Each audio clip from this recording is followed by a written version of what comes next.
What is happening, gang? It's your boy TechneeX, and welcome back to another video. Here, of course, we're doing heavy Sparking Zero content, and I want to do something a little bit more original this time around. Instead of just doing the reactions and the breakdowns of someone else's particular video to kind of, chop that up and kind of change it up a little bit, I want to kind of bring you guys what I want to call is kind of like a daily report or something, semi-daily report of the things that's going on Twitter and the findings on Twitter from other YouTubers and other content creators outside, of course, Dodoya, TechneeX, Rhymestyle, and Endokuba, and those that we know from, the west side of things, because there are other smaller content creators that also have been posting things up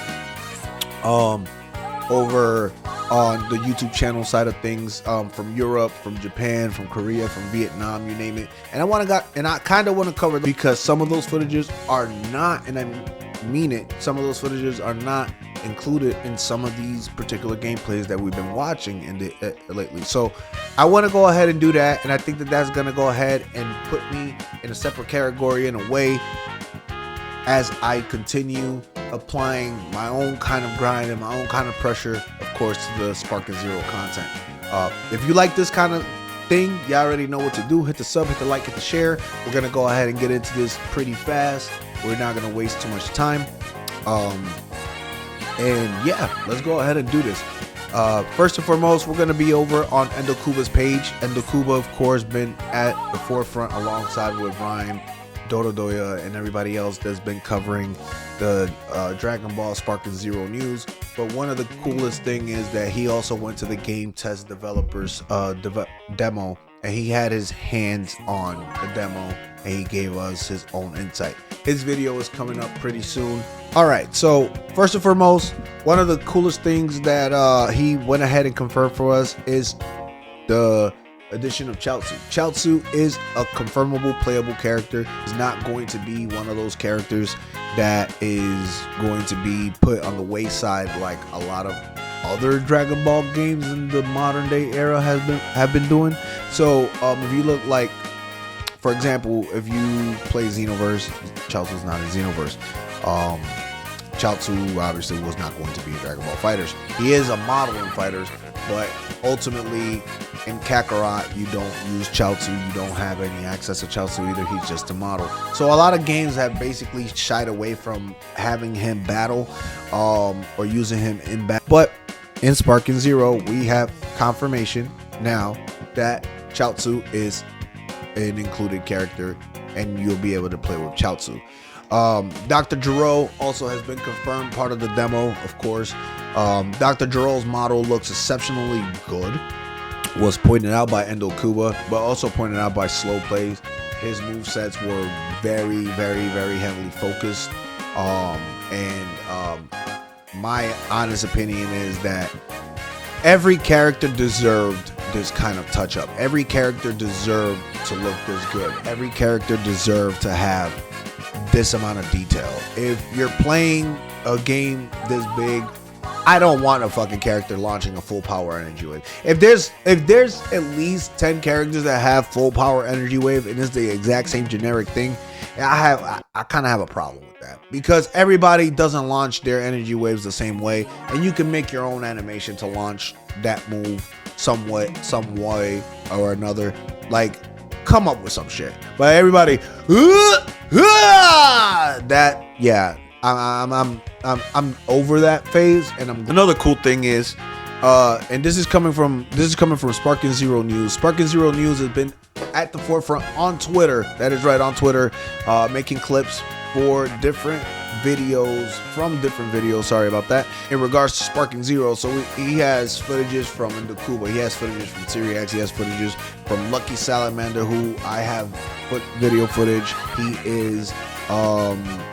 is not an American, he's not an English speaking content creator. I believe he speaks Portuguese, but I will have that video up. I do understand Portuguese, so I will be able to translate that as best as possible. And so part of that, we'll be going into Sparking Zero News Twitter to also cover everything that he's doing in this video. And then of course, we'll also be covering a little bit of slow plays, uploads, and things that he's discovered. And essentially we will do this every 2 days or so. Maybe not even 2 days, but at least 24 hours of breathing room. So that way you guys have this news out there for you as well. So here we have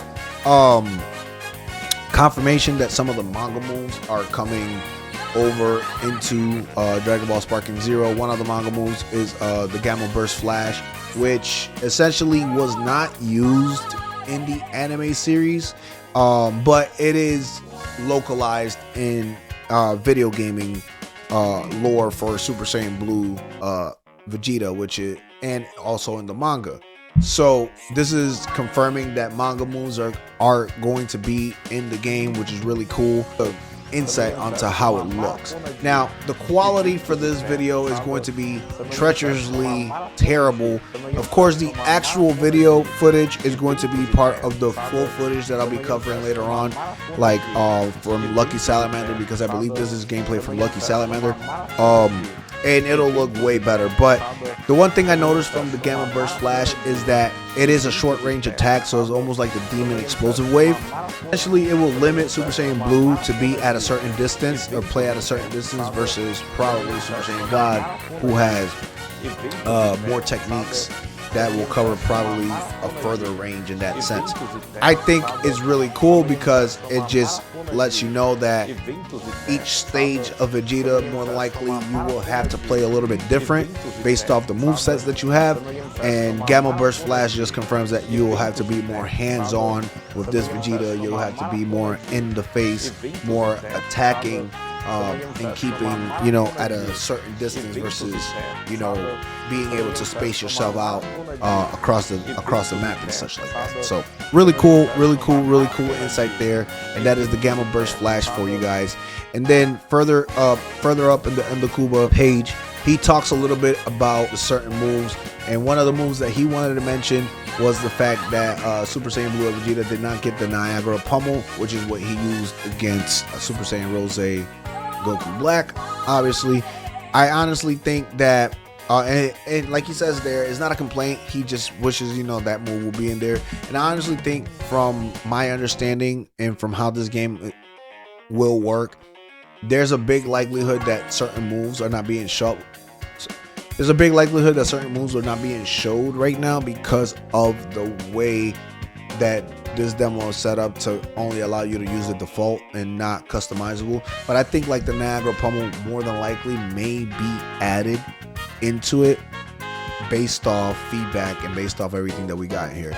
Now, of course, in the future we are getting different DLCs and things like that. So the bigger thing is that currently we may have these setups, we may have these moves in the game, and then in the future we can end up getting the DLCs that include new characters. But on top of that, it also gives you access to new moves for those particular characters. I'm looking at you, Dragon Ball GT, because we haven't heard anything about you, and we'll get to the Dragon Ball GT part thing too as well in this video as to what's going on with that, because I do definitely want to give you guys an insight on the whole Dragon Ball GT aspect of things as well. But I'm honestly think that that's going to be a thing, that they're probably, the move is going to be there and it's going to be an optional move because he only did it like once or whatever. One of the evolutions or one of his transformations is going to end up having it, or one of his earlier builds or another build is going to end up having it. But yeah, that's some of the stuff that Endokuba was mentioning there. I want to go ahead and proceed and move on to Sparking Zero News. Now, Sparking Zero News been on top of all the Twitter stuff and compressing a lot of the biggest and smallest detail that you may have left behind. So he's been covering a lot of that. They've been covering a lot of that. And honestly, it is a page worthy of following, so they got my follow. And of course, I will tell you guys, go ahead and follow Sparking Zero News to get all these short tidbits as well. I'll be posting them up here every 24 hours, whatever they have. I'll make a video, post it up, maybe shorter than this one, maybe longer than this one, who knows. But we definitely will have it posted up and continue following through with that. So one of the biggest news that Sparking Zero News has been covering, of course, is the details in regards to the Dragon Ball GT characters and so on and so forth, and the what if characters. Now, we all got confirmation that Dragon Ball Daima characters are going to be included in Dragon Ball Sparking Zero, but the Dragon Ball Daima characters are going to be DLC characters. We have not gotten any confirmation of OG Dragon Ball characters. Well, I mean, Master Roshi Dragon Ball Z is technically Master Roshi of Dragon Ball, but follow me here. I don't think that we getting Master Roshi a la Jackie Chun. You understand what I'm saying? Like, we're not getting those kind of things. So, picking it up from there, they were asked in this interview to the developers in regards to Dragon Ball GT and what's up with that. And the following was answered by the developers. So, upon asking, can you tell us anything at all about the characters from GT and the original series, the developer said, we announced that there will be content for Dragon Ball Daima, which we already know, but we can't talk about other characters yet. So unfortunately, they can't really mention anything about the Dragon Ball GT characters or the movie characters per se, which we haven't seen any of that shown in any of the trailer, any of the movie characters besides the super movies and such, official movies per se, canon movies. Now, the thing is, there's two things that are being taken into consideration when this happens. One of those things is they're holding GT hostage for a trailer that they're going to drop in the next few weeks or closer to the release date, or GT, based off the game that they were trying to create, GT will not be in the game because primarily this game focuses on what we call the canon material or the serialized material. So we're doing only Dragon Ball, Dragon Ball Z, and Dragon Ball Super content as the main focus of Sparking Zero, and then DLC wise we'll end up getting like either movie characters, Dragon Ball GT characters, and of course, you know, if everything expands the way people are putting it up there, we could get what if characters and Xenobreaker characters in the future, possibly. But as far as it goes, I think that it's the latter, where the characters are essentially not going to be in the game for the beginning of the game, and they will be included as part of a DLC package down the road. If it is the first option, then I'm happy with it. I mean, I'm a pessimist optimistic in the sense of, like, when I don't see something, I really want it, I'll say, like, you know, I'm looking forward to it, but if it's not there, then I'm not gonna cry. And I get their perspective if they're trying to be truthful and faithful to Akira Toriyama's real vision and actual, you know, manga and his creative vision, then all we should be getting is everything that he created and not something that he had nothing to do with, besides obviously the first initial character design. So that's the coverage on the GT side of things. They asked about the music, if they're gonna get anime pack music and such, and they said yeah, they're gonna go ahead and they do the anime pack just like Xenoverse, just like Fighters. They're gonna be able to download the OG anime packs and the music from the anime at $10.99, $14.99, something like that. 2-3 packs together for $20. And you'll be able to listen to snips and, you know, the TV versions of those particular songs while you're fighting, while you're in the menus, etc., etc. Speaking of, I want to scroll up a little bit because I want to look at the background tracks that literally listed here. One of the cool things that I've noticed is some of these names are familiar, like Survivor, Limit Breaker, Counterattack. Like, I can go down, Ascending Hope. So some of these are looking like they're going to end up being from the original Budokai Tenkaichi series and some remixed, and then others are going to be brand new songs, which I'm all for. If the game comes out with just new music, and then we gotta pay for the old music, oh, fuck me. You guys are really trying to get as much money as possible, you know, from the microtransactions and some shit like that. You know, that'd be fun, and I'd be kind of upset about that. But let's see what happens, because again, the anime pack music I think is related to just the anime pack. I don't want to go ahead and say that the old school music is going to be released as a music pack, but now I'm like thinking about it, and I feel like that more than likely could be the case as well. Yeah, something to think about. Another thing that we had here, of course, is Super Saiyan 2 Goku and showing Super Saiyan 2 Goku's abilities. One of the coolest thing with Super Saiyan 2 Goku is that he was giving the Kid Buu treatment, so a lot of his moves come from the battle with Kid Buu. As you saw there, that's the Kid Buu kick to the face into the Kamehameha, like right in front of him. Really cool rush attack. There's his regular Kamehameha, and then his special is the Super Kamehameha. But what I love about all of this is, and I'll explain it after we watch this because it's really cool, is that these guys left no crumbs on the table. And when I say they left no crumbs on the table, I mean it. I mean it. I really, really mean it when I say that they left no crumbs on the table. Every single character has so much detail paid attention to it that there shouldn't be a single character that has a generic super energy wave to launch or anything like that of the sort. Just my honest opinion. The biggest thing is that so many people have like the Super Kamehameha as a special, right?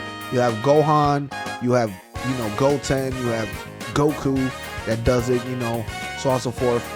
Future Gohan has it, but all of their Super Kamehamehas are just totally freaking different.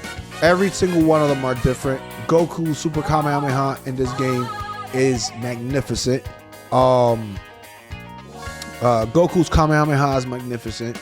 I love the way that it frames outside and it comes in like that, the way it's doing here. But as you can see, when it hits, it has this backward impact frame. And this is usually like an iconic Goku shot where like the Kamehameha is always like and behind him and such. I love that. But if you see Gohan's Kamehameha, when he's Super Saiyan or Super Saiyan 2, you see that he charges up like if he's doing it against the Majin Buu eggshell, where he's like, and that's sick. That's fucking sick. That's truly sick. If you see Goten's Kamehameha, it looks totally different. The impact frames is just beautiful. So every bit of detail really means a lot. And for this in particular, yeah, Goku Super Saiyan 2 was really, really, really, really touched on, and I love it. And then here's Super Saiyan Goku Dragon Ball Super, not early Dragon Ball Z or anything like that. This is just Dragon Ball Super Goku in Super Saiyan form. He has everything that the Battle of the Gods Goku uses, all his techniques. This is being his ultimate, obviously the teleporting Kamehameha. He does after image strike around you using his instant transmission, and then essentially, obviously, mixes you up with that and then catches you with a Kamehameha, taking massive damage. And that's Goku Super Saiyan Dragon Ball Super Edition. Here's another Globku edit, and this right here is the Dynamite Kick, of course, for Hercule. Now you gotta check this out because the Dynamite Kick works a little bit weird in this game. I've seen footage where if you use the Dynamite Kick, the character on the other side will react and fly backwards, and it takes damage away from them. And then I've seen this footage where the Dynamite Kick does not cause the character to react, and essentially it just literally leaves you wide open. That's something that you have to consider because it's Hercule, the weakest character in the game, and it's fun. It's fun. It's for fun in games. You're not. A lot of people, how do I explain this? A lot of people who are going to be playing Hercule are people who are going to try to troll you online, and essentially the developers understand the assignment that if you're going to try to be a troll with the weakest character, then you're going to have to deal with the weakest character not having, you know, an actual arsenal. So that's something of a way for the developers literally just kind of helping out with the bullshit that you could encounter, because in Xenoverse, as you know, playing with Hercule and Xenoverse, there are a lot of people who play with Hercule and Xenoverse, and Hercule could be fucking broken depending on who has him in their hands. So really cool feature that they added where a lot of his attacks are like 50-50. And that's pretty much where this video is gonna probably wrap up outside of these two more videos. I will not put these because these are for different reactions and different videos that I'm going to be posting up, but these two videos are definitely one from the Glopku, which is the Grade 8 Vegeta. Yeah, this is the impact frames and the animation choice. It just everything that this game is delivering with every single character.